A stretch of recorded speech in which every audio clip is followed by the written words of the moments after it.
Amém, queridos. É muito bom estar aqui nesse lugar de adoração. A gente até se emociona, estar na igreja do Senhor, estar voltando aqui, louvando a Deus com os irmãos. É muito bom, meus irmãos, estarmos nesse espírito de adoração, buscando a presença do Senhor. Queremos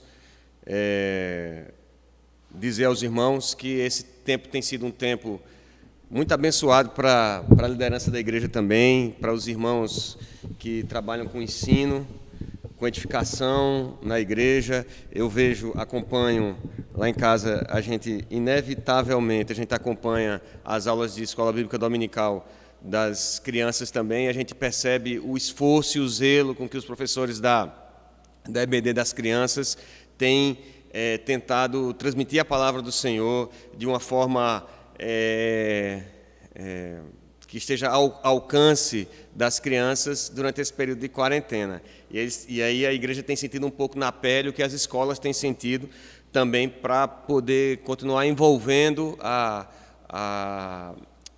os discentes, né, os alunos, com interesse, com participação.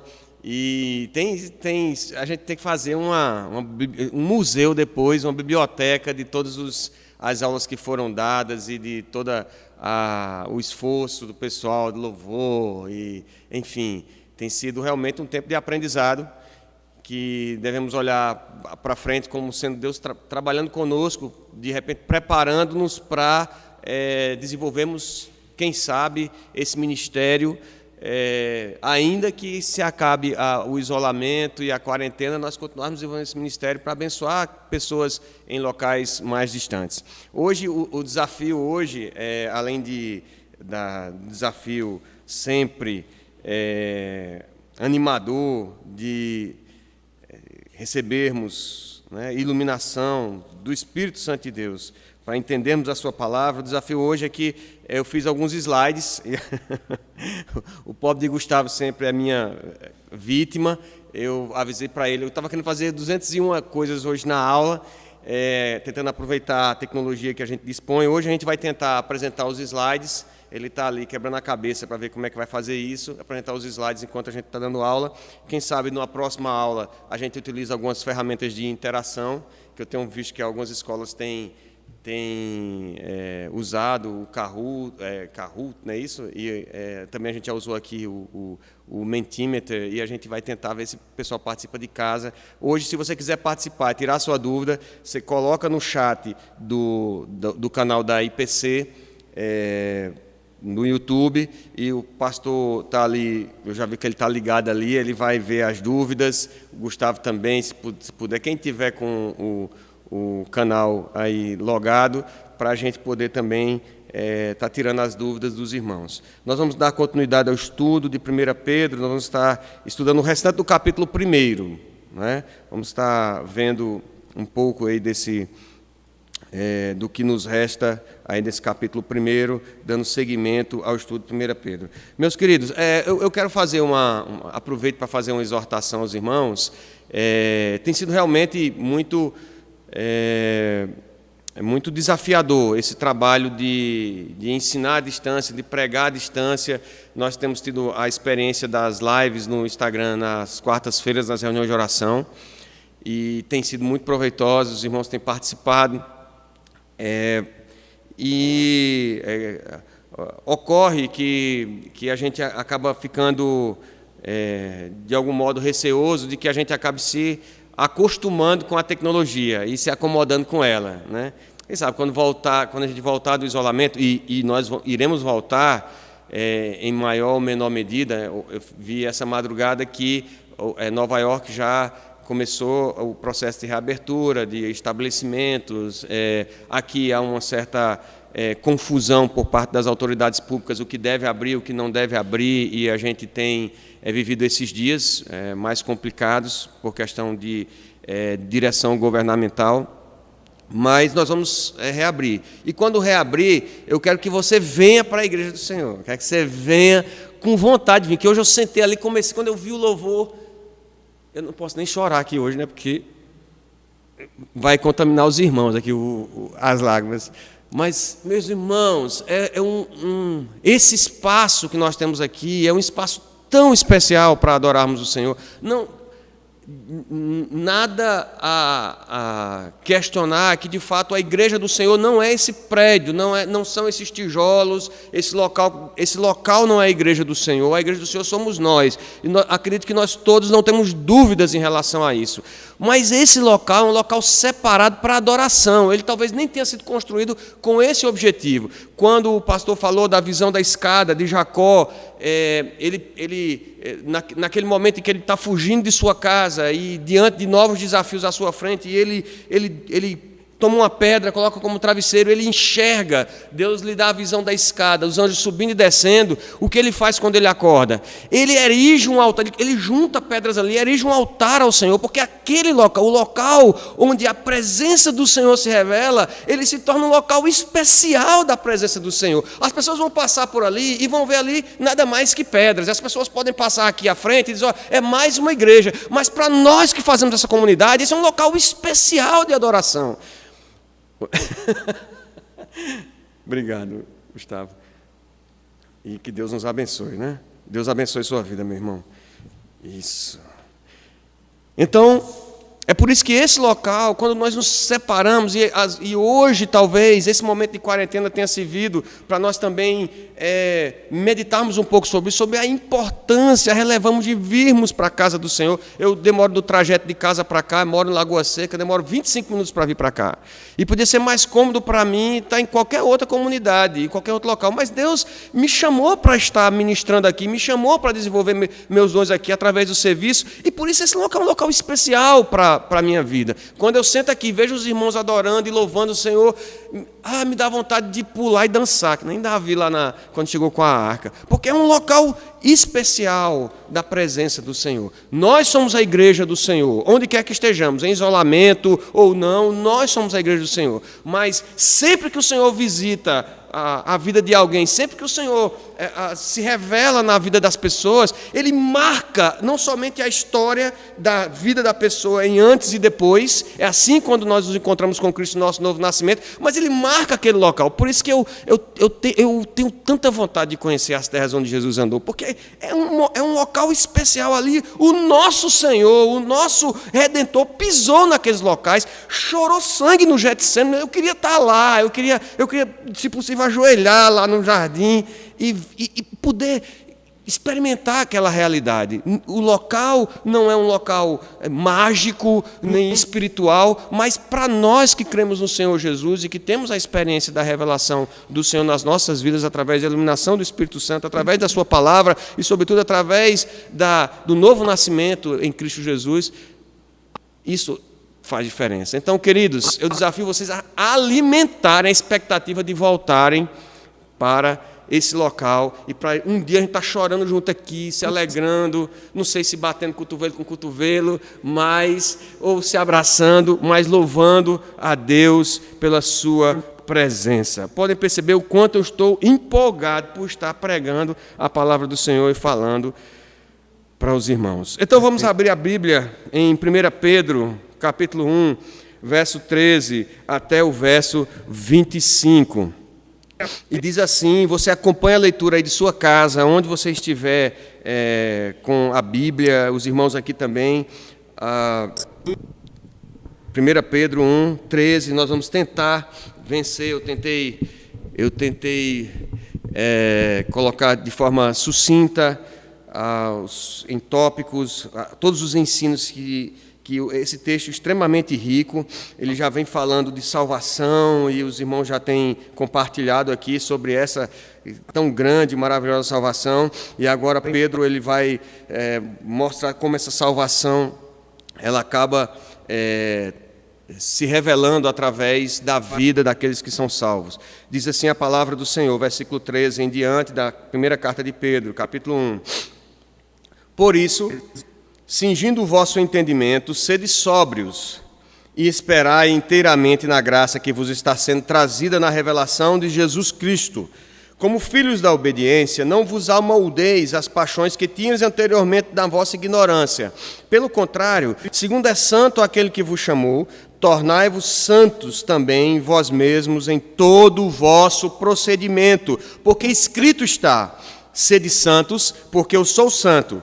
Ora, se invocais como Pai, aquele que, sem acepção de pessoas, julga segundo as obras de cada um, portai-vos com temor durante o tempo da vossa peregrinação, sabendo que não foi mediante coisas corruptíveis como prata ou ouro que fostes resgatados do vosso fútil procedimento que vossos pais vos legaram, mas pelo precioso sangue, como de cordeiro sem defeito e sem mácula, o sangue de Cristo, conhecido com efeito antes da fundação do mundo, porém manifestado no fim dos tempos, por amor de vós, que por meio dele tendes fé em Deus, o qual ressuscitou dentre os mortos e lhe deu glória, de sorte que a vossa fé e esperança estejam em Deus. Tendo purificado a vossa alma pela vossa obediência à verdade, tendo em vista o amor fraternal não fingido, amai-vos de coração uns aos outros ardentemente, pois fostes regenerados, não de semente corruptível,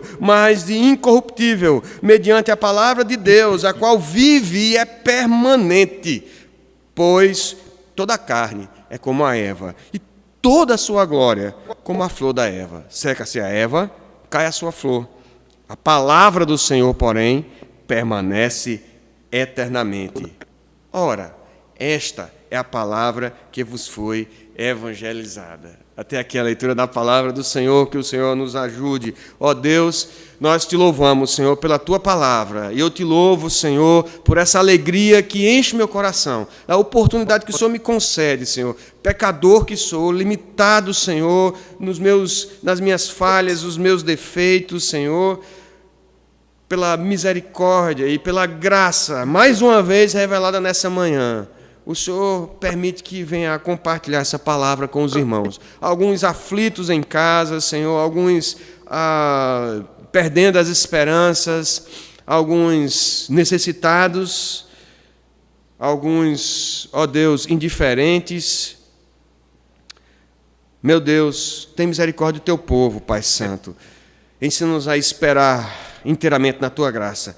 Ensina-nos a ter vida santa, Senhor. E nessa manhã em especial, visita-nos, Senhor, em nossos lares, aqui nesse lugar. Visita-nos com a tua santa e onipresente presença, Senhor, falando ao nosso coração, trazendo a revelação da tua palavra, Senhor, apesar de nós, e para a glória do teu santo nome. Vem perdoar o nosso pecado, Senhor. Vem iluminar as nossas mentes. Vem nos encher, ó Deus, vem restaurar a alegria da salvação em nossos corações. Renova em nós essa esperança, fala conosco, abençoa todos que estão pregando também a Tua palavra, nesse esforço que o Teu povo tem feito durante essa crise, Senhor, para que possamos, de algum modo, cumprir a carreira que o Senhor propôs para cada um de nós e glorificar o Teu santo nome, manifestando a Tua santidade. Em nome de Jesus nós te oramos e te agradecemos. Amém. Glória a Deus.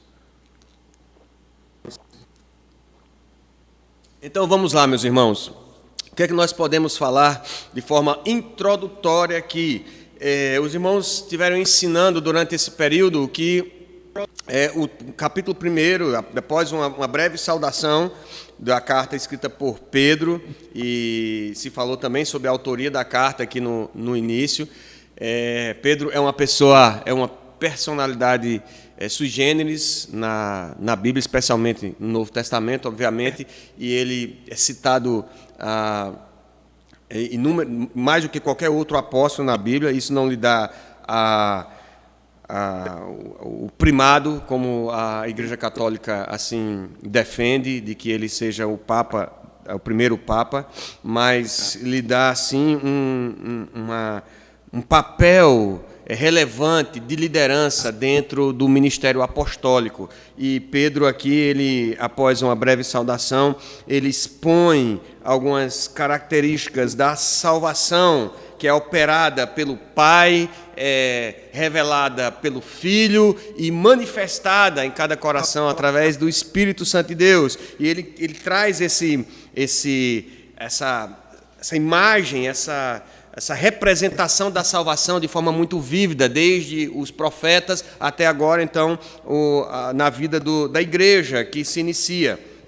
E ele, depois de explicar tudo isso nos versículos anteriores, ele diz, por isso, e o por isso aqui é importante porque ele é uma conexão entre toda a realidade da salvação descrita nos primeiros versículos e o que ele vai tratar em seguida. Diante, então, de tão extraordinária obra de salvação que Deus preparou para o seu povo, operada pelas 3 pessoas da Trindade, por isso, então ele agora vai trazer para nós como é que as pessoas que foram alcançadas por essa salvação, elas devem, então, viver, como elas devem se comportar. Então ele diz, por isso, cingindo o vosso entendimento. E para nós, essa palavra cingir, ela não tem muito sentido, porque para nós o cinto, ele é apenas uma peça de vestuário, e ninguém, quando vai usar o cinto, vai dizer assim, eu vou me cingir para sair de casa. Ninguém diz isso. Vou colocar o cinto, eu vou usar o cinto. Mas o ato de cingir-se é exatamente o ato de usar o cinto. A palavra do Senhor, então, usa essa palavra cingir em algumas oportunidades. Aqui, ele diz que nós devemos cingir o nosso entendimento. Por isso, diante dessa maravilhosa salvação, o nosso entendimento deve estar, a gente deve colocar o cinto no nosso entendimento. Na minha cabeça, imediatamente vem a imagem do Batman, não sei de vocês, mas é aquele cinto de utilidades que serve para 1001 coisas. Mas, de fato, o cinto, na figura bíblica, era o local onde o soldado ele colocava os seus equipamentos de batalha. Ele colocava a espada, a bainha, onde ia a espada, e alguns outros elementos, talvez a funda, alguns outros elementos que ele fosse usar na batalha. O cinto era esse lugar, então, de estar, assim, revelava que o soldado estava preparado. Ainda hoje, quando eu vou trabalhar, eu coloco um cinto de guarnição. Eu não digo, obviamente, aos meus colegas, nem a ninguém, eu vou me cingir ali para trabalhar, mas eu coloco o cinto de guarnição. No meu cinto de guarnição eu tenho o coldre, onde vai a arma, eu tenho o porta-algemas, eu tenho um porta-carregador, eu posso colocar o porta-bastão-retrato, eu posso colocar inúmeras coisas, o que me deixa preparado para o trabalho do dia a dia. E aqui o apóstolo Pedro está dizendo, olha, diante dessa salvação, o que vocês devem fazer é cingir o vosso entendimento, colocar o cinto, estar preparado, com um entendimento preparado para a batalha do dia a dia. O cinto também era o adereço, e que as roupas antigamente, e também as roupas de batalha, mas as roupas do dia a dia, elas eram amarradas com o cinto. Então, a roupa do judeu, ele era, do povo da região da Ásia ali, ele era uma roupa meio solta, para você ter mobilidade, para poder chegar nos locais mais rápido, especialmente os soldados. Você tinha alguns soldados que eles eram treinados para correr, eram os caras que corriam. Lembra da história de Davi e Absalão, em que a batalha se mata Absalão no campo de batalha, Davi está esperando aqui, em cima dos muros, esperando notícia da batalha, aí vem um primeiro que corre, e vem um outro corredor, um etíope, salvo engano, e ele passa desse primeiro que vai trazer a notícia, para trazer a notícia primeiro para Davi, porque tinha pessoas na batalha que a habilidade deles era correr, né? Ainda hoje tem gente que tem essa habilidade de correr. Eu me esforço para correr um cadinho ali, mas às vezes eu vou correr com outros colegas e desisto, porque os caras têm habilidade de correr. Eu não desenvolvi ainda não a habilidade, eu só corro para manter a saúde mesmo. Mas o cinto servia então para amarrar a roupa, para deixar você mais apto ou desembaraçado para a corrida. E é lógico que a gente, diante dessa figura, que o apóstolo está falando aqui, que a gente tem que cingir o nosso entendimento, de modo que a gente não fique com a mente embaraçada com as coisas desse mundo. comprometido com as coisas desse século, com as coisas do presente, com a vaidade humana, com os desejos desse mundo, com as concupiscências da carne. Nós precisamos cingir o nosso entendimento de modo que a gente esteja desembaraçado para a obra do Senhor. Se essa salvação lhe alcançou, nós não podemos estar aqui envoltos às coisas desse mundo, de modo que a gente não consiga servir a Deus, revelar essa salvação ao outro. O nosso entendimento, a nossa mente tem que estar livre. Eu vejo hoje, especialmente, o WhatsApp, às vezes parece que eu sou um guerreiro, né, contra a tecnologia e que falo muito mal das redes sociais. Não, eu acho que isso é uma bênção. E hoje tem sido uma bênção na vida da igreja. A oportunidade de nós, no meio dessa pandemia, pregarmos através de live, pregarmos através do canal no YouTube e a cada dia divulgarmos versículos e orarmos pelos irmãos, sabemos que os irmãos estão passando para podermos orar por eles, é uma bênção. Só que muitas vezes essa ferramenta de tecnologia tem entorpecido a nossa mente. Tem sido ela que nós temos buscado como fonte de informação, tem sido ela que tem embasado a nossa esperança nos dias atuais, e não pode ser assim. O apóstolo Pedro está dizendo, olha, cinjam o vosso entendimento, coloca um cinto nele, amarre, deixa esse entendimento preparado para o dia a dia, para a batalha do dia a dia. É inevitável nós lembrarmos também da figura do cinto lá da armadura de Deus. E o pastor Érico aqui falou do nosso lutador aqui, o nosso guerreiro, campeão de judô e campeão de jiu-jitsu. Não é fraco não, meu amigo. Você olha por ele, você olha meio de lado assim, né? Porque você já fica mais... Brincadeira, Evaldo. Mas o cinto na armadura de Deus, ele tem um papel ali. O apóstolo Paulo, escrevendo aos Efésios, ele diz que nós devemos... Primeiro equipamento da armadura, ele diz que nós devemos cingir com o cinto da verdade. Cingindo-nos da verdade. Então, é inevitável que nós... Então, ele vai começar falando sobre isso e vai terminar falando sobre a palavra. O que me parece que a palavra de Deus, essa verdade absoluta, é que amarra o texto no início e no seu fim, é ela que deve ser o norte para os nossos pensamentos e os propósitos do nosso coração. A mente e as emoções do cristão não devem estar soltos, negligenciados. Nós devemos estar desembaraçados para não atrapalhar uma vida de obediência. Diante de tão espetacular, maravilhosa salvação, preparada pelo Pai, executada pelo Filho e trazida até nós pelo Espírito Santo de Deus, diante disso, e por isso nós devemos cingir o nosso entendimento. Tenha cuidado, meu irmão e minha irmã, tenha cuidado com o seu entendimento, com aquilo que você bota dentro da sua cabeça, com o que a sua mente, o seu coração tem se ancorado. Há uma tentação, e principalmente nesses tempos de isolamento, de nós procurarmos por notícias e somos ávidos de saber de curiosidades. Alguns leem muito sobre comida, é verdade. Alguns leem sobre política, alguns leem sobre mercado de ações, e a gente vai vivendo, engolindo toda essa enxurrada de informações que nos é colocada hoje à disposição pelas redes sociais e pela própria internet. E muitas vezes nós não protegemos o nosso entendimento, não estamos preparados, porque ele não está amarrado com o cinto da verdade. Ele continua dizendo assim: por isso também vocês cinjam o vosso entendimento e sede sóbrios e esperai inteiramente na graça que vos está sendo trazida na revelação de Jesus Cristo. E eu fiquei meditando sobre a palavra sobriedade, porque, afinal de contas, ultimamente não tem sido muito escutado esse discurso contra a questão da bebida. A sobriedade, me parece, e se você fizer uma consulta rápida aí no seu celular sobre o antônimo de sobriedade, você vai ver que o antônimo é ébrio, a bebedeira, a bebedice. A sobriedade, então, seria o contrário de você viver na bebida. Mas a sobriedade, a palavra sobriedade, o radical dessa palavra, ele também está presente tanto na palavra ébrio, que é aquele que ele está dominado, aquele que vive debaixo, que é aquele que não tem controle por causa da bebida, mas tem a ver também com brio, sobriedade. E o que é brio? Brio é uma palavra que ninguém usa hoje, mas brio significa coragem, brio significa força. E quando eu penso quando eu penso então na palavra sobriedade, diferentemente do ébrio, cuja força e cuja coragem estão na bebida, o sóbrio é aquele cuja força e coragem estão sob controle.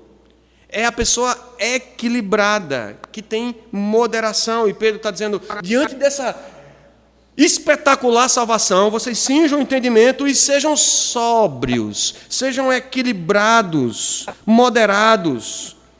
A obra da graça, ela opera em nós grande alegria. E eu vejo, meus irmãos, que hoje nós somos, o ser humano de uma forma geral, não digo apenas hoje, mas nós somos muito levados a extremos, a defendermos posições extremadas. Nós dificilmente nos disciplinamos a ouvir uma posição e a posição antagônica, para podermos ter uma posição de equilíbrio. Nós ouvimos uma posição, abraçamos ela e nos apaixonamos, e defendemos essa posição com paixão. E nos dias atuais, nós temos visto isso com muita frequência.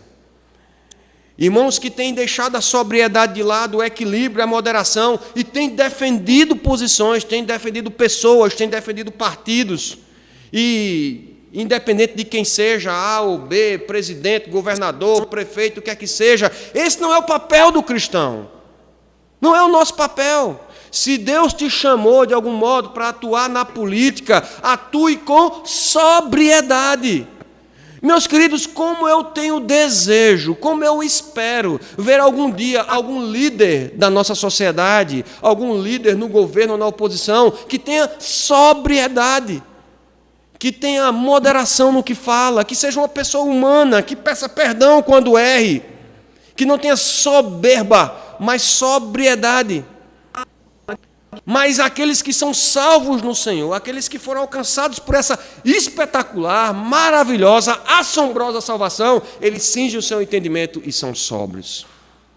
Busque a sobriedade, meus irmãos, e esperem inteiramente na graça do Senhor. Aí você olha assim e diz, Tiel, Pedro está falando isso porque Pedro não viveu um coronavírus. Ele não viveu isolamento de mais de 60 dias, com os meninos em casa, fazendo zoada e tal. Pedro estava pregando, estava solto.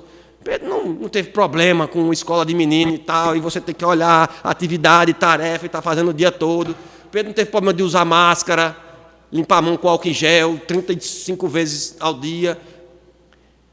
Não, ele não teve esses problemas não, mas ele teve um problema pior, porque a grande perseguição de Nero, que decapitou a Paulo, que prendeu e matou a Pedro, e diz a tradição que ele foi crucificado de cabeça para baixo, ocorreu muito próximo desses dias. Pedro está falando para uma igreja perseguida, porque Roma não entendia alguns escritores nesse tempo dos primeiros séculos da igreja, eles falam com muita reserva a respeito da igreja, porque eles não entendiam por que essas pessoas se reuniam. Havia até uma ideia, quem fala isso, o pastor Augusto Nicodemos, ele comenta sobre isso, havia até uma ideia de que talvez os cristãos fossem canibais, porque essa história de beber o sangue e comer o corpo de alguém nas suas reuniões era uma coisa muito esquisita para quem não era do meio. E os cristãos, quando se reuniam, partiam o pão e bebiam o cálice, diziam que comiam a carne de Cristo e bebiam o sangue, representativamente, mas aqueles que não participavam da igreja do Senhor não entendiam como essas coisas aconteciam. Então eles eram discriminados e perseguidos. Pedro escreve aqui, me parece que ele escreve para as igrejas que não foram alcançadas pelo ministério missionário de Paulo. A Ásia, Bitínia, Capadócia, que não são mencionadas em nenhuma das viagens missionárias de Paulo. Ele escreve para uma igreja em dificuldade, uma igreja perseguida, uma igreja de resiliência, de resistência. E Pedro diz assim, olha, aprendam, meus irmãos, esperem inteiramente na graça que vos está sendo trazida na revelação de Jesus Cristo. Esperem no Senhor, esperem na graça do Senhor. Meus irmãos, essa talvez seja a mensagem que a igreja tem que continuar falando nesses tempos de pandemia. Esperem na graça do Senhor. A graça não cessa com o novo nascimento, ela apenas se inicia ali, e agora nós temos que aprender a esperar na graça do Senhor, no favor que nós não merecemos, porque reconhecemos que somos pecadores, mas que nos visita a cada dia. Quando nós acordamos, entendemos que a misericórdia do Senhor nos alcançou mais uma vez, que Ele tem um propósito para aquele dia, que Ele tem um propósito para a nossa vida, e nós precisamos esperar nessa graça, esperar na graça do Senhor. Então, essa é a forma em que Pedro começa ensinando aos irmãos de como é que eles devem viver diante dessa maravilhosa salvação. E ele continua, versículo 14, dizendo: como filhos da obediência, não vos amoldeis às paixões que tinhas anteriormente na vossa ignorância. Pelo contrário, segundo é santo aquele que vos chamou, tornai-vos também santos em todo o vosso procedimento, porque escrito está: sede santos, porque eu sou santo. Então nós temos, a partir de agora, o apóstolo Pedro continuando o seu ensino a respeito de como deve viver esses salvos, com um entendimento cingido, com a expectativa e esperança no seu coração pela graça do Senhor. Mas os salvos no Senhor, eles vivem em santidade. A palavra santo, obviamente, tem a conotação de ser separado. Tudo aquilo que era santificado, que era santo, era algo que era separado. E o apóstolo Pedro está dizendo: olha, vocês precisam, em vez de viver como antes, como nós vivíamos antes, se moldando, tomando a forma das paixões que nós tínhamos quando nós não conhecíamos a Cristo, nós precisamos viver de modo contrário. Não é de acordo com o interesse do nosso coração, o desejo que está no nosso coração, na nossa carne, mas nós devemos viver de forma santa. Como é santo aquele que vos chamou, tornai-vos santos também vós mesmos em todo o vosso entendimento. Ele dá duas razões, então, porque é que nós devemos viver de forma santa, de forma separada. O mundo pode andar todo de acordo com uma corrente, de acordo com uma maré, mas nós, se for o caso, nós nadaremos contra a maré, porque nós somos separados. E Pedro vai usar o termo mais adiante de peregrinos. Ele, acho que no início da carta, ele fala sobre forasteiros e peregrinos. Nós, de fato, estamos aqui de passagem. Às vezes a gente gosta tanto desse mundo que a gente quer viver igual a todo mundo nele. A gente quer fazer o que as pessoas acham que é interessante fazer. A gente quer ser aceito pelas pessoas e quer falar como as pessoas falam, quer andar como as pessoas andam, quer se comportar como elas, se envolver com os esquemas, com as vantagens que esse mundo traz. Aí como é bom para a nossa carne, para a nossa mente, desfrutar de conforto, comodidade, riqueza, popularidade. Isso é muito bom. Mas nós não somos desse mundo, nós não viemos aqui para ficar, nós estamos aqui de passagem. E por isso que aqueles que foram alcançados por essa salvação espetacular e tremenda, nós temos um comportamento santo, nós temos um comportamento separado dos demais. E é isso que o apóstolo Pedro está tentando ensinar aqui. Ele dá duas razões que justificam o seu argumento de que nós devemos viver em santidade. Aqueles que são salvos vivem em santidade. Primeiro, é porque está escrito. Que razão, que argumento é esse? Primeiro, escrito está, e ele traz o texto lá de Levítico, capítulo 11. Está escrito na palavra do Senhor: sede santos, porque eu sou santo. Deus está tirando o povo do Egito, separando um povo para manifestar entre todos os demais a sua santidade, que Ele é um Deus diferente, de que Ele é um Deus poderoso, que Ele é o Deus Criador, para manifestar o seu propósito de redenção. O povo de Israel não entendeu isso, mas esse era o propósito. Então eles eram um povo separado, não deviam viver como as nações ali onde eles estavam, de onde ele estava saindo, que era do Egito, nem para onde eles estavam indo, a região da Palestina. Eles deviam ser santos, porque Deus era um Deus santo. Deus é um Deus diferente. Deus não é um Deus como qualquer outro Deus. Diz o salmista que os deuses, os outros deuses têm boca e não falam, têm olhos e não veem, têm ouvidos e não ouvem. Deus não é assim. Deus é um Deus presente. Deus é uma pessoa com quem nós nos relacionamos, que fala conosco, que escuta a nossa oração, que nos toma em seus braços nos momentos mais difíceis, que nos ensina através da provação e da disciplina como um pai. Deus é um Deus santo, e por isso que quando ele está falando com Moisés lá na sarça, Moisés olha para aquele negócio tocando fogo lá, aquele arbusto velho pegando fogo, e o arbusto não se queima, e ele olha, e ele vai se aproximando, e ele ouve a voz dizendo: Moisés, tira as sandálias dos teus pés, porque o lugar onde você está, filho, é santo. Eu sou um Deus diferente, eu sou um Deus santo. É por isso que quando chegamos na casa do Senhor para adorar o Senhor, nós não podemos chegar de todo jeito. E chegar, novamente repito, esse local não é um local diferente. Os tijolos aqui não são mágicos, não foram ungidos com a água benta do pastor Érico ou do pastor Flauber, não fizeram oração sobre as colunas e os concretos e os ferros que foram colocados aqui, nem se batizou as cadeiras. Espero que a gente não tenha feito isso, não. Eu estava aqui no começo e ninguém fez isso, não. Não é por causa disso, mas é por causa da presença de Deus aqui, que faz esse local um local santo. Quando nos reunimos aqui, oramos e pedimos que o Senhor fale ao nosso coração, e que Ele faça a sua obra, estabeleça a sua vontade. Esse local é um local santo, e por isso nós nos comportamos de forma diferente. Nós focamos naquilo que é mais interessante e mais importante, a despeito de todos os compromissos que nós temos hoje durante o dia. Essa semana vamos ter, e esse ano que eu tenho um compromisso pagando, acho que até o final do ano, a despeito de todos os compromissos, nós nos concentramos em adorar a um Deus santo. Tiramos a sandália dos pés, tiramos a sandália do nosso coração, nos ajoelhamos perante a presença do Senhor e adoramos esse Deus santo.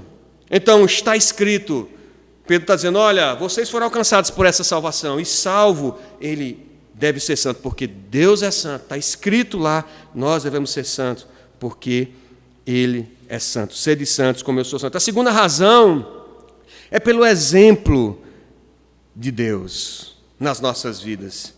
Tornai-vos santos também em todo o vosso procedimento, porque segundo é santo aquele que vos chamou.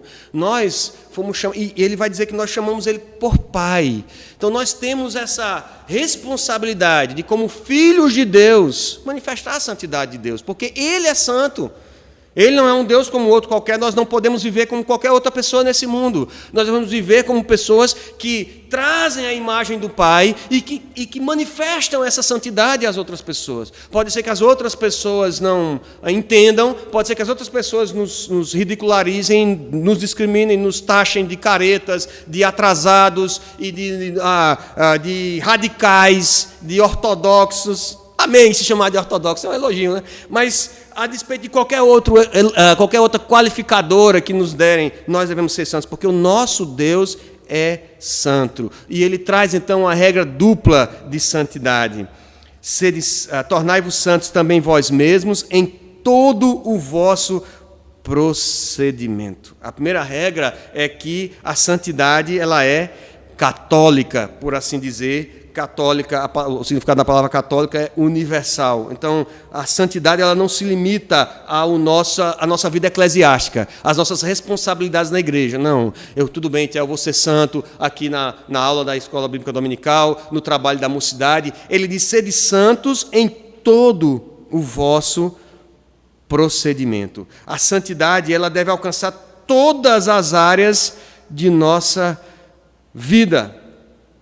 Não apenas as nossas responsabilidades junto à igreja, mas no seu trabalho, na sua vida profissional, sede santo. No comércio como empregado, ou na escola, estudando lá, diante de todas as teorias evolucionistas que buscam afastar Deus de toda a existência no universo, de toda a discussão filosófica a respeito da vida e do sentido da vida, nós devemos dizer: eu creio em Deus, porque Deus é santo, e a santidade de Deus alcança também a área da intelectualidade, a área profissional, a área do matrimônio, das relações em casa, com a esposa, com os filhos, com os irmãos, com os pais. Eu não posso ser santo na igreja e chegar em casa e tratar meu pai feito um lixo, tratar minha mãe feito uma escrava. Não posso fazer isso, porque Deus é santo e eu devo ser santo em todo o meu procedimento. A minha relação com a minha mãe, com a minha esposa, com meus filhos, tem que ser uma relação de santidade. Uma relação diferente do mundo. Não acredito que eu tenha lavado tanto prato do que no início dessa quarentena. Quando eu cheguei de viagem, que passei os 14 dias em casa, acho que feito cobra, eu acho que eu despelei a mão e nasceu uma outra pele por baixo. Muito prato para lavar. Mas foi um momento tão gostoso de comunhão, porque era eu lavando, era Estezinha enxaguando, ou então Emanuel e tal, e todo mundo tá imbuído desse propósito, porque nós devemos ser santos. Ai, Theo, em casa, não quer isso, não vou me submeter, senão a minha mulher vai mandar em mim. Meu marido, não posso fazer isso, não, senão ele pensa que é quem? Você deve ser santa, meu irmão. Não sei quem ele pensa quem é, mas você é santa. Você é santo e deve ser santo na relação com a sua esposa, na relação com seus filhos. Sede santo em todo o vosso procedimento. Primeira regra é que a santidade é universal. A segunda regra é que o padrão de santidade não é um padrão qualquer, que nenhum homem estabeleceu. O padrão de santidade é o padrão de santidade que está em Deus. Segundo é santo aquele que vos chamou, tornai-vos santos também vós mesmos em todo o vosso procedimento, porque escrito está, sede santos, porque eu sou santo. Então, o padrão que nós devemos seguir é o padrão que está descrito na palavra de Deus de quem é Deus e de como Ele quer que nós vivamos. Esse é o padrão de separação, de consagração que nós devemos viver como santos no Senhor. Mas essa salvação extraordinária e espetacular descrita no primeiro capítulo, ela impõe que cinjamos o nosso entendimento, que nós esperemos na graça do Senhor, inteiramente na graça do Senhor, vivamos em santidade, mas ela diz mais para nós. Versículo 17 e diante, ela diz assim: ora, se invocais como Pai, aquele que sem acepção de pessoas julga segundo as obras de cada um, portai-vos com temor durante o tempo da vossa peregrinação.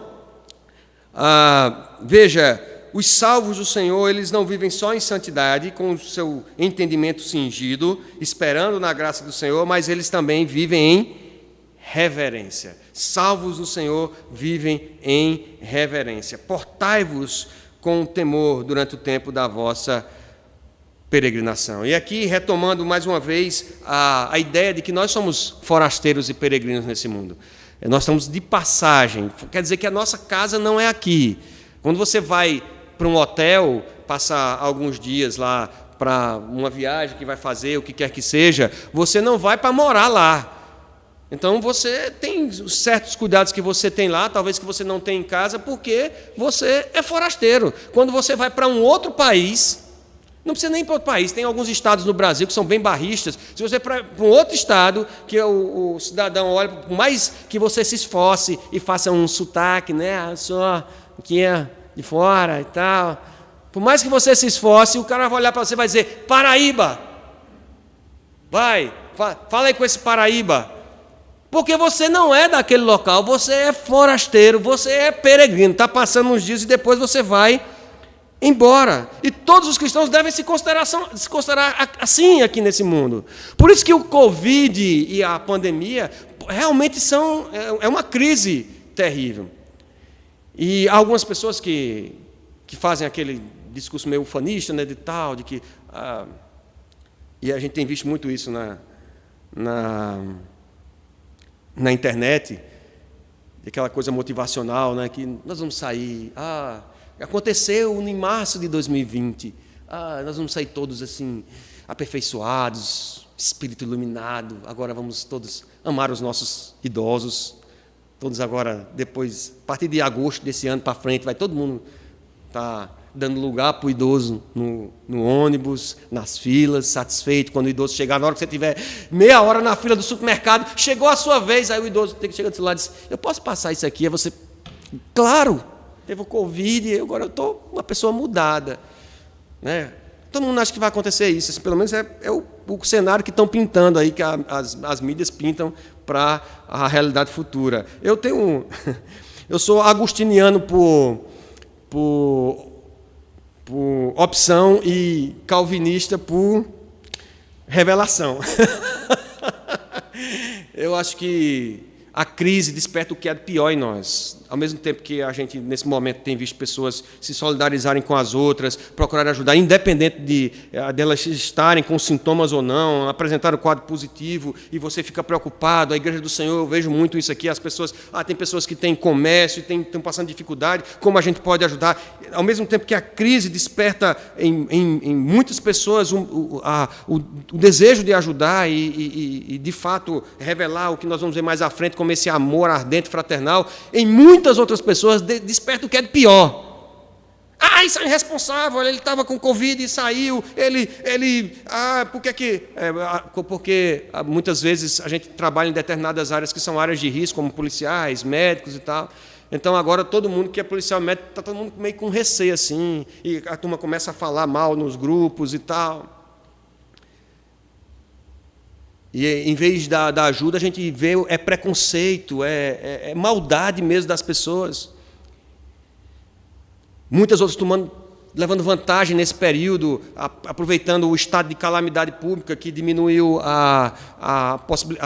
os freios sociais e as fiscalizações de Ministério Público, etc. E agora a gente não precisa de concorrências e licitações, especialmente na questão do dinheiro público. Aí está aquela festa. Muitas pessoas se aproveitando disso, pessoas ganhando dinheiro. E a gente vê notícias de que um recurso, por exemplo, que vinha para salvar, para ajudar pessoas que estavam numa situação de miséria e de pobreza, R$600, R$1.200 que vinham ajudar. Muitas pessoas se aproveitaram disso e tentaram, através de jeitinho e de furos no regulamento, conseguir esse dinheiro. E muitas pessoas... E acabou havendo uma super procura, uma procura que não se estimava que tivesse, né? Há dados que falam de 170 milhões de pessoas que se inscreveram numa população de 220 milhões de habitantes. Eu acho que, de fato, é uma coisa absurda. Então, a crise, de um lado, revela, de fato, o amor fraternal, de outro lado, ela revela o que há de pior em nós. Mas nós, nesse mundo, nós devemos entender que, por pior que seja a crise, nós somos peregrinos e forasteiros. Nós estamos aqui de passagem. O que é que pior pode acontecer conosco? Ontem eu tive uma conversa teológica com o Emanuel, lá pelas 7h30 da noite, eu terminando de fazer os slides, aí Emanuel veio perguntar para mim sobre... Eu nem me lembro o que foi direito. Eu disse, meu filho... Ele disse assim, pai, a gente vai morrer para poder se encontrar com Jesus, quando ele vier. É uma questão teológica de certa complexidade para um menino de 7 anos perguntar. Eu disse, filho, se a gente estiver vivo na hora que ele vier buscar a gente vai ser transformado. Ele disse, como assim? Olha que pergunta. Como assim? Eu esperava que ele não perguntasse. Eu disse, filho, eu não sei como é que vai ser. Mas, olha, está vendo esse negócio, essa doença que a gente tem, envelhecer, cair cabelo? Vai ter nada disso no céu. A gente vai ser transformado, a gente não vai ter mais essas falhas que nós temos por causa do pecado. E nós vamos se encontrar com Jesus. O que é que pior pode acontecer com a gente nessa pandemia? Sofrer? Morrer? Nós somos aqui de passagem. Nós vamos se encontrar com Jesus, independente do que vai acontecer aqui, dos próximos dias, da revelação do anticristo, o que for. E a gente vai encontrar com Jesus e vai ser incomparável. Mas sabe o que é incomparavelmente melhor? Sabe quando você tem aquela doença e que você passa a madrugada no banheiro e se acabando e tal, e ai, que dor, e depois você tem uma oportunidade de vivenciar um dia maravilhoso, tão bom, rapaz, de alegria, jogou bola, fez gol de bicicleta, ovacionado pelas pessoas, comeu do melhor e tal, que você nem lembra daquele dia que passou a madrugada acordado. No céu vai ser assim, incomparavelmente melhor. A gente não vai ficar lembrando aqui da pandemia que sofreu, não vai lembrar, não vai estar pensando nas dores e sofrimentos desse mundo, porque a presença dele vai ser melhor. Nós somos peregrinos e forasteiros, e como salvos, diante dessa realidade de peregrinos estrangeiros, caminhando para esse lugar maravilhoso de descanso, nós devemos agir com temor. Essa salvação tremenda, especial, ela leva a que os salvos vivam em reverência. E temor aqui não é medo apenas. Temor não é medo. Quando Elisa faz alguma coisa, ela chega para mim e faz assim: pai, a Elisa tem 5 anos, né? Ela fala assim: pai, você está orgulhoso de mim? Ela pergunta para mim. Eu digo, de vez em quando ela vem com essa. Às vezes nem vi o que ela fez direito. Ela fala: pai, você está. Olha, eu fiz isso, não sei o quê. Pai, ela vem mostrar para mim: você está orgulhoso de mim? Eu digo: tô, filha, fiquei orgulhoso. Tirou o prato da mesa, comeu todinho. Pai, comendo na boca ainda. Que massa, filha, parabéns. Sabe, dizer que em algum grau ela não tem algum certo receio da punição que pode vir, do castigo que pode vir se ela fizer alguma coisa errada, eu estaria mentindo se não existe isso. Existe algum grau desse receio, do castigo, daquilo que está, da consequência dos atos errados que ela comete, o que Emanuel comete. Existe isso dentro da relação de respeito que eles têm comigo por eu ser o pai deles e ter a obrigação e a responsabilidade de criá-los na disciplina. Mas me parece que esse temor que eles têm, e eu posso chamar assim por causa do precedente desse texto aqui, é um temor de querer honrar o pai, de fazer alguma coisa que o pai se alegre, diga assim: olha, eu estou orgulhoso de você. E me parece que o apóstolo Pedro está ensinando nesses termos aqui: portai-vos com temor. Não é que você vai anular o receio da resposta de Deus, da consequência dos seus atos pecaminosos, e por isso que ele vai falar sobre a acepção de pessoas. Vocês estão chamando Deus de Pai, mas lembre que Ele não faz acepção de pessoas em relação ao pecado, porque Ele é santo. Se você pecar, você vai receber a consequência. Ele trata sem acepção de pessoas, porque Ele é um Deus santo. Mas portai-vos com temor durante o tempo da vossa peregrinação. Esse desejo de honrar a Deus. O temor se refere, então, a esse respeito pelo preço do sangue derramado. Ele vai dizer isso no versículo 18: sabendo que não foi mediante coisas corruptíveis como prata ou ouro que fostes resgatados do vosso fútil procedimento que vossos pais vos legaram, mas pelo precioso sangue, como de cordeiro sem defeito e sem mácula, o sangue de Cristo, conhecido com efeito antes da fundação do mundo, porém manifestado no fim dos tempos, por amor de vós. Por causa do valor e do preço desse sangue, nós tememos a Deus, nós buscamos honrá-lo, nós temos a consciência da consequência dos nossos atos e dos nossos pecados. O temor aqui não se refere a qualquer prerrogativa que nós temos pelo fato de sermos salvos, e nesse sentido Deus não faz acepção de pessoas. Esse temor, essa reverência, produz consciência dos santos. Primeiro, de que Deus, essa é uma pergunta que nós poderíamos fazer para os irmãos pensarem em casa. Você acha que Deus é primeiro criador ou Ele é primeiro redentor? Deus primeiro ele criou e depois Ele redimiu, ou Ele redimiu antes de criar? Uma pausa maravilhosa para um gole de água. O que o texto nos ensina é que Deus ele é antes redentor, para depois ser criador. Ele diz isso no texto que eu acabei de ler. Mas não foi mediante coisas corruptíveis, como prata ou ouro, que fostes resgatados do vosso fútil procedimento, que vossos pais vos legaram, mas pelo precioso sangue, como de cordeiro sem defeito e sem mácula, o sangue de Cristo, conhecido com efeito antes da fundação do mundo, porém manifestado no fim dos tempos. O fim dos tempos é o tempo que Jesus inicia, com a sua vinda, com a sua ressurreição, ele inicia o fim dos tempos. Então, conhecido com efeito antes da fundação do mundo, ele nos amou e nos predestinou. E mais uma vez esse texto está falando sobre predestinação. E não vou me alongar em relação a isso, mas de fato, antes mesmo da fundação do mundo, ele havia nos resgatado.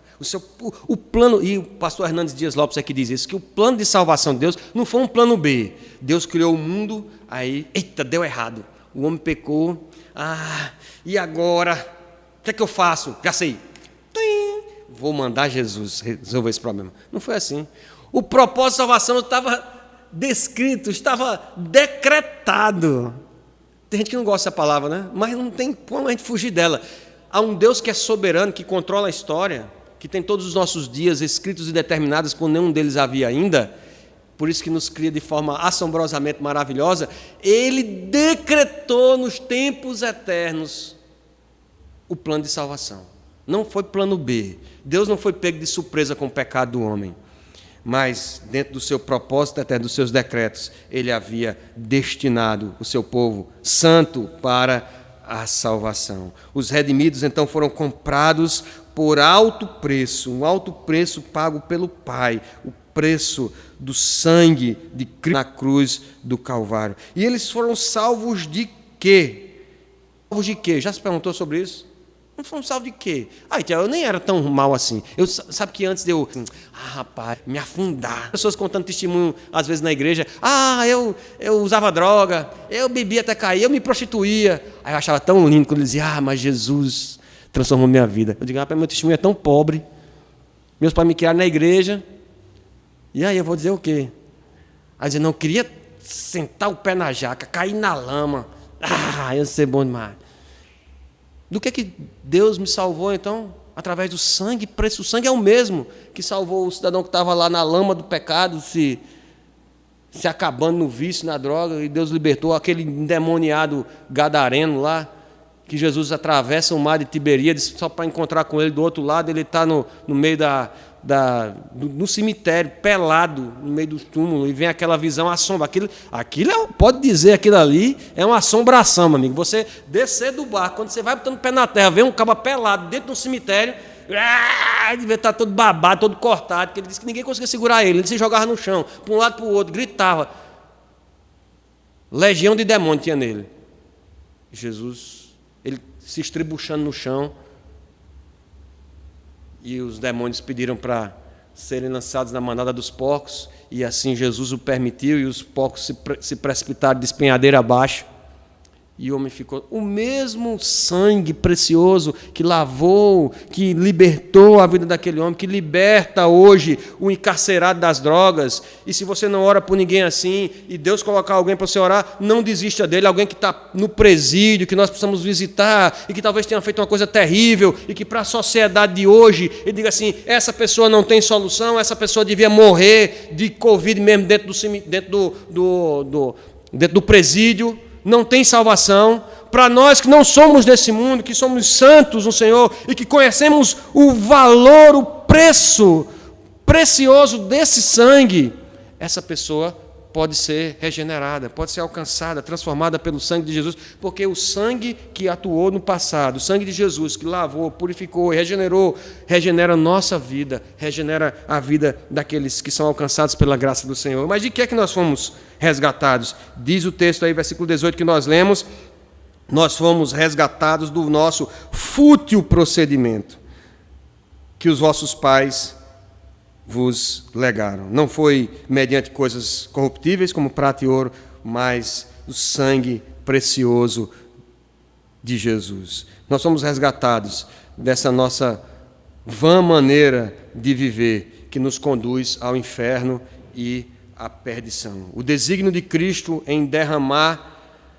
seu sangue foi suficiente, não apenas para nos salvar da perdição eterna, mas para nos libertar da nossa maneira fútil, vazia, frívola de vivermos esse mundo. Então, meus queridos, nós não podemos viver da mesma forma, nós vivemos agora em temor.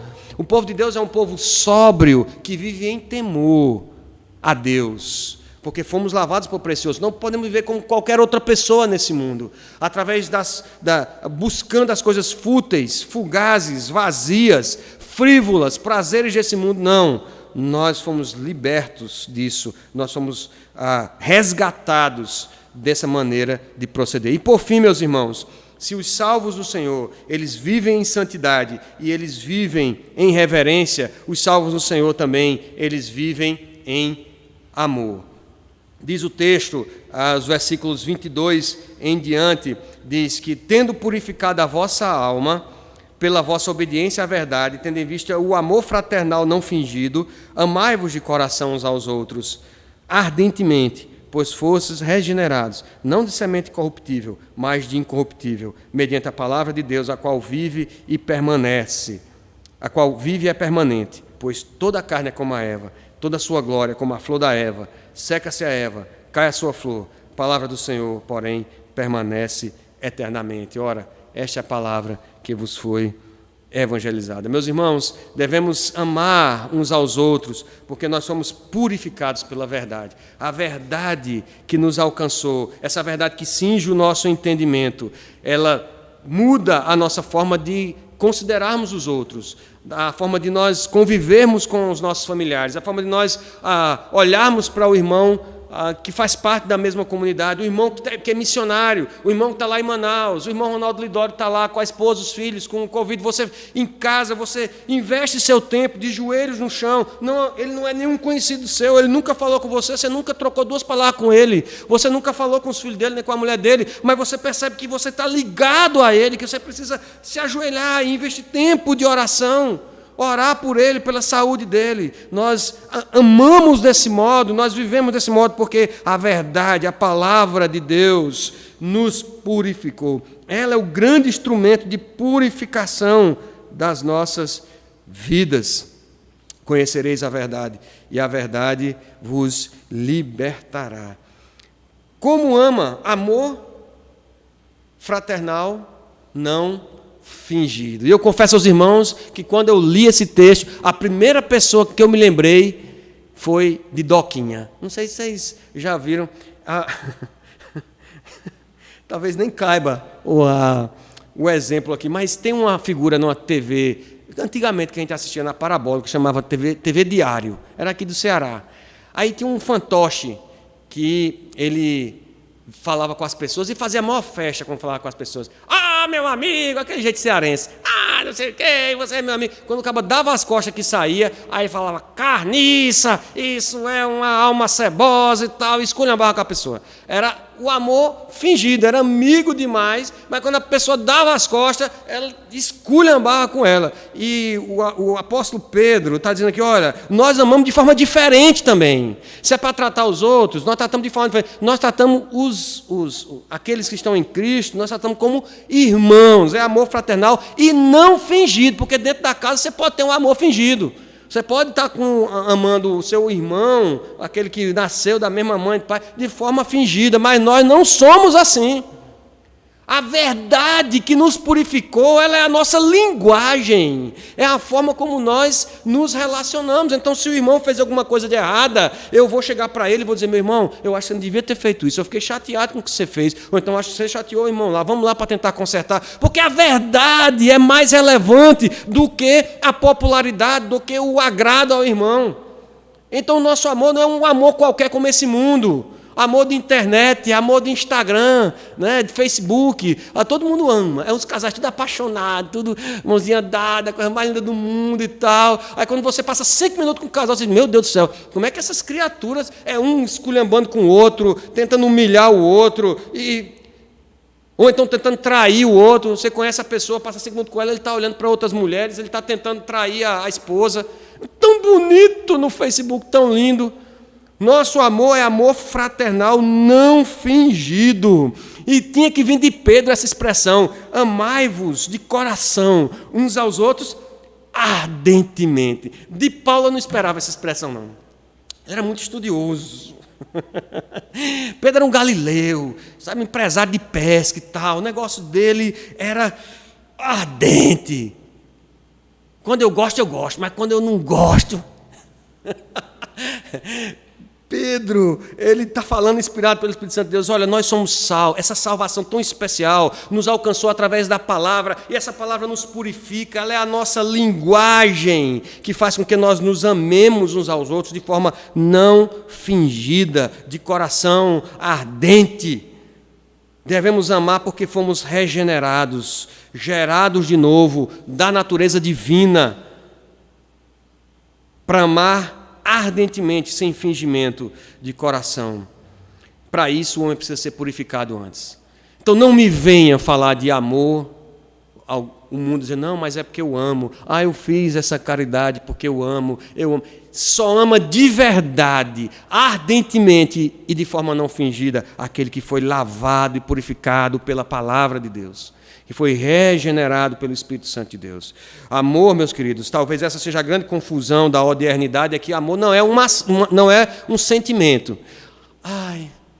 Amanheci hoje um coração cheio de amor. Todo mundo faz um coraçãozinho. Ah, que lindo. Amor não é isso nas Escrituras Sagradas. Amor é ação. Por que Jesus nos amou? Como é que Ele prova o seu amor para conosco? Como é que Deus prova o seu amor para conosco? Em havendo Ele nos amado, enviado o seu Filho Jesus, é uma ação de perda, de sacrifício, de enviar o seu próprio Filho para morrer em nosso lugar, para sofrer injúrias, calúnias, difamações, viver de forma humilde nesse mundo, sofrer, ser tentado em tudo. Ele não precisava disso, nós que precisávamos, mas isso é que é amor, é a disposição de se dar, de se sacrificar. E Ele fez isso quando nós éramos inimigos, diz o apóstolo Paulo, inimigos dEle. E isso é amor, é ação, é desprendimento. Santidade não combina com mágoa. Ah, eu estou aqui na igreja já faz 10 anos, mas eu tenho um irmão que eu não consigo nem sentar do mesmo lado dele quando eu estou na igreja, eu sento do outro lado, porque eu não vou com a cara dele, eu não aguento. Meu irmão, tem alguma coisa errada.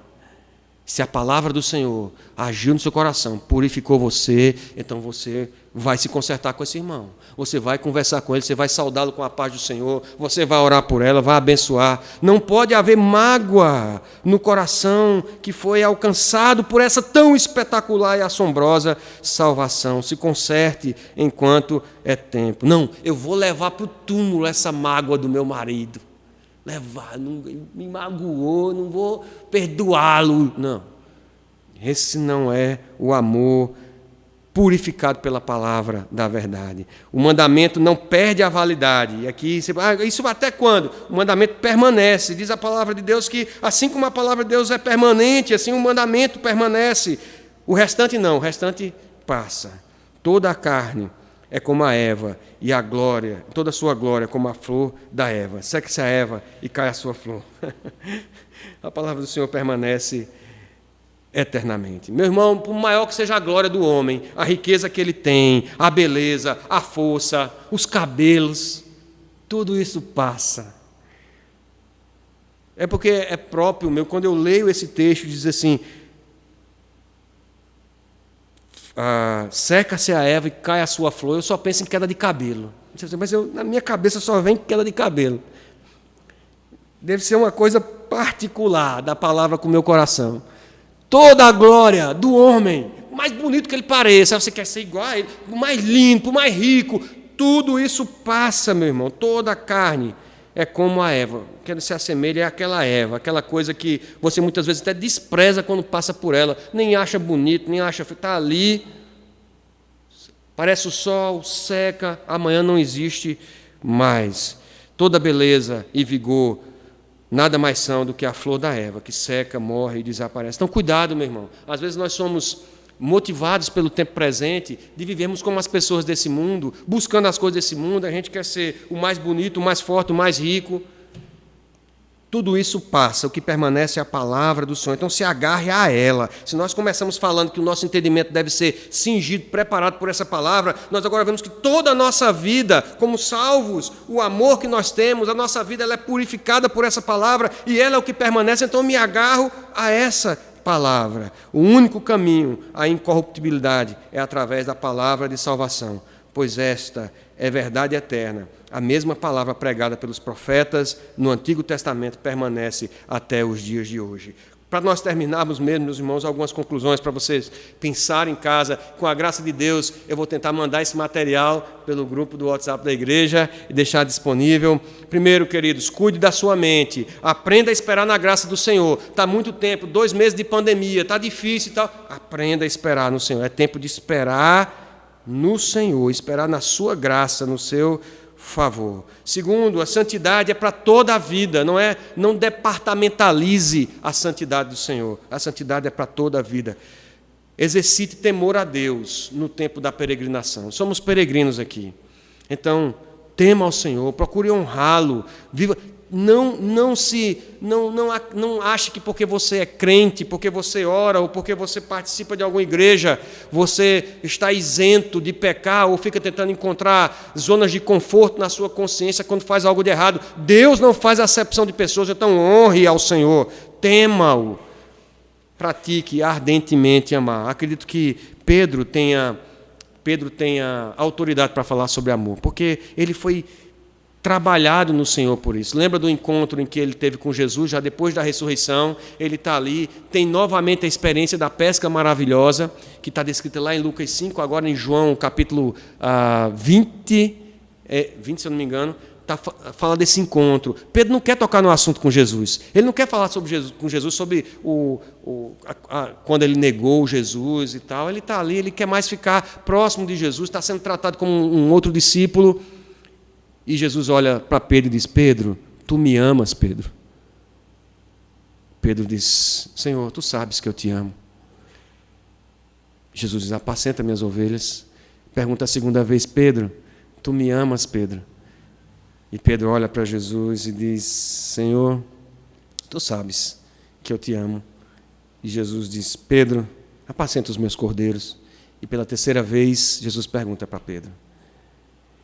E João narra, inspirado pelo Espírito Santo, que essa terceira pergunta foi terrível para Pedro. Porque Jesus tinha que tratar com Pedro.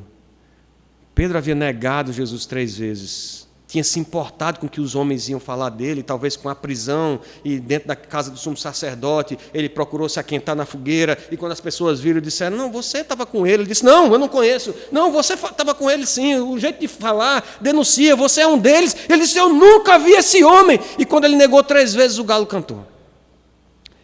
E a terceira vez que Jesus pergunta: Pedro, tu me amas? E eu penso comigo que o galo cantou na cabeça de Pedro. E Pedro se entristeceu e disse: Senhor, tu sabes todas as coisas. Tu sabes, Senhor. Eu achava que era o tal, eu achava que sabia das coisas, eu achava que morreria em teu lugar, eu achava que fazia de tudo, mas eu me importei com os homens, eu fiz aquilo que te desagradou, eu te tratei com desonra e desprezo. Mas tu sabes, Senhor, eu queria ser o primeiro, e talvez não seja nem digno de estar aqui diante de ti, mas o Senhor trata com ele. Diz: Pedro, você, além de pescador de homens, como eu te chamei no início, você agora, você vai estar pronto para morrer por causa do Evangelho.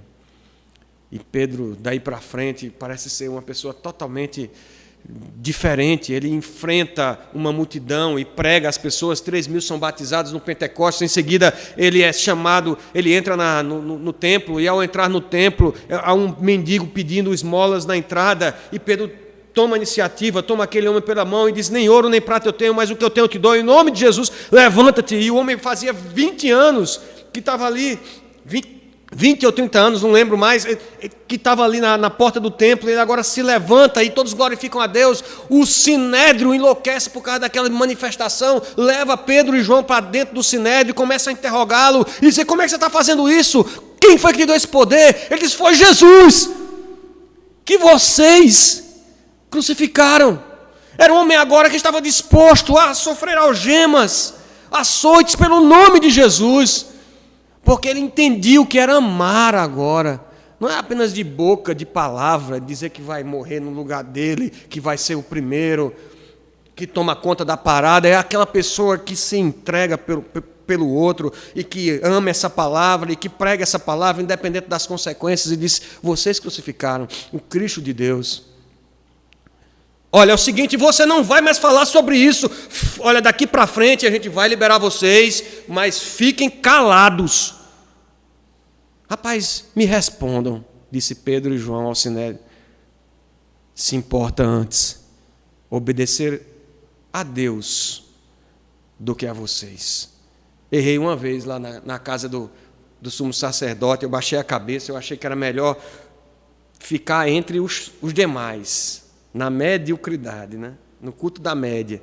Mas, na verdade, eu sou santo, eu fui lavado pela palavra do Senhor, não tem como. Eu prefiro obedecer a Deus do que aos homens. Aqueles que foram salvos em Cristo Jesus vivem essa santidade.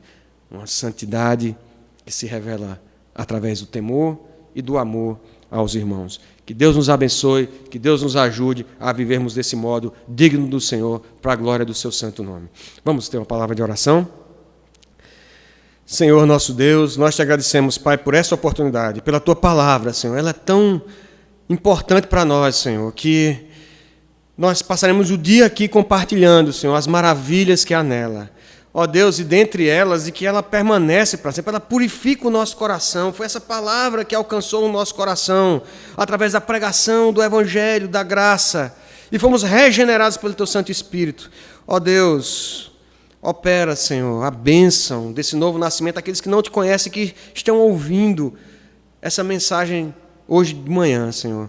E aos demais, Senhor, que se comprometam em viver vida santa, como peregrinos e forasteiros nesse mundo, porque fomos comprados não por herança de ouro e prata, mas fomos comprados, resgatados pelo sangue de Cristo Jesus. E que essa palavra, que é eterna e que permanece, ela de fato transforme a cada dia não só o nosso coração, mas que ela nos use para transformar outras vidas até o dia glorioso do Senhor. A Ti seja a glória, a honra e o louvor. Nós Te bendizemos e Te agradecemos. Em nome de Jesus, Te pedimos essas bênçãos, com o perdão dos nossos pecados. Amém. Amém. Deus nos abençoe. Obrigado, Gustavo, mais uma vez aí pelo suporte. Deus abençoe os irmãos. E a palavra está com o louvor.